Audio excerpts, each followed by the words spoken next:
Bila kita nampak raut wajah orang yang tenang cerah, maka ketenangan bukan pada wajahnya. Bila nampak orang melangkahkan kaki dengan tenang penuh wibawa, maka ketenangan bukan pada kakinya. Bila tampak ayunan tangannya tak tergesa-gesa, maka bahagia bukan pada tangannya.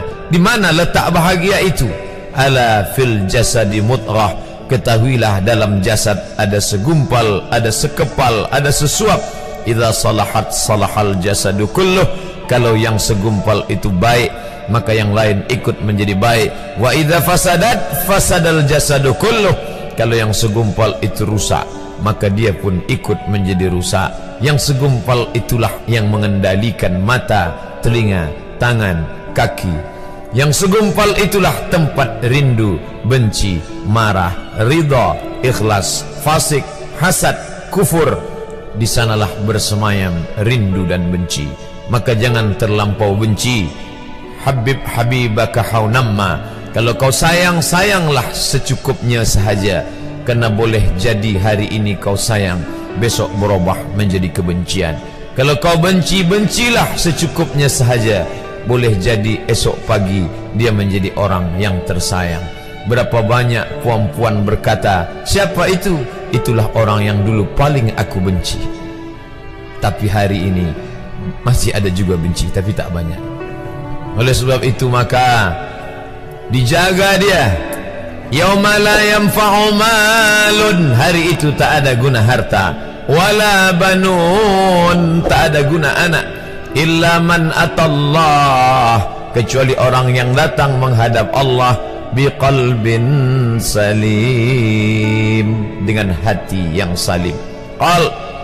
Qaf lam ba, qallaba, berbolak-balik. Qallaba, tidak selamanya bahagia. Kadang pagi hati tenang, petang datang dia pun susah. Kadang pagi hati lapang, petang tiba dia pun gundah. Maka apa yang dapat menolong?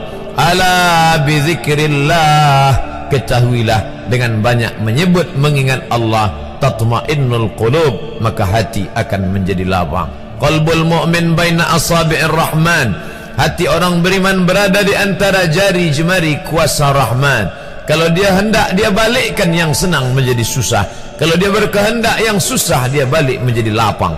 Berapa banyak orang yang tampaknya mungkin kita kata dia susah, tapi dia masih boleh tersenyum. Sebaliknya orang yang menurut pandangan zahir kita cukup segala, makan, pakai, tapi tampaknya kesenangan tak pernah singgah. Apa sebab? Kerana hati milik Allah. Dia ada dalam diri kita, tapi dia bukan punya kita. Lillahi ma fis samawati wa ma fil ard. Apa di langit, apa di bumi, milik Allah. Balikkan kepada Allah. Dari Allah balik kepada Allah. Senang mengucapkannya, payah mengamalkannya, lebih sulit memasukkannya ke dalam hati. Oleh sebab itu maka apa cara supaya hati menjadi lapang? Yang pertama, iman. Mesti ada iman.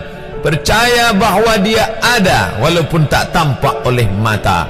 Dulu ada seorang filosof, dia berkata bahawa aku percaya dia ada bila boleh tampak oleh mata, disentuh tangan, didengar telinga. Tapi bila tidak dapat ditengok mata, dipandang mata, didengar telinga, disentuh tangan, maka dia tidak ada. Inilah orang-orang yang berfaham wujudiyah. Wujud ada, mikrofon ada, mimbar ada, orang ada, kerana aku boleh menatap dengan mata, mendengar suara dengan telinga, bersapa tangan dengan alat yang diciptakan Allah Subhanahu wa ta'ala. Tapi kita mengenal dia bukan kerana rupa. Bahkan bila kita pejam mata nampak berbagai macam rupa, itukah dia? Bukan. Walam yakul lahu kufuwan ahad. Bila kita pandang tengah malam tampak bermacam warna rupa, itukah dia? Ma khatara bibalik fallahu laisa kadzalik. Apa yang terlintas di hatimu, maka dia tidaklah seperti itu. Dia tak dapat dipandang dengan mata. La tudrikuhul absaru, dia tak dapat ditangkap mata. Wa huwa yudrikul absara, dialah yang dapat menatap mata. Jangankan dia, wajah kita pun kita tak boleh melihatnya. Siapa yang boleh melihat wajahnya? Sementara belum dijumpai cermin, belum pandai orang membuat cermin, orang tak tahu bentuk rupa wajahnya bagaimana. Sampai suatu hari dia dalam perjalanan panjang, dia tengok ada pohonan rindang, lalu kemudian dia berteduh di bawah pohon rindang, menghindar dari panas terik matahari. Di bawah pohon rindang ada kolam air. Maka saat dia akan mengambil minum dari air kolam, disitulah dia melihat wajahnya. Oh, begitu rupa wajah di dalam air kolam.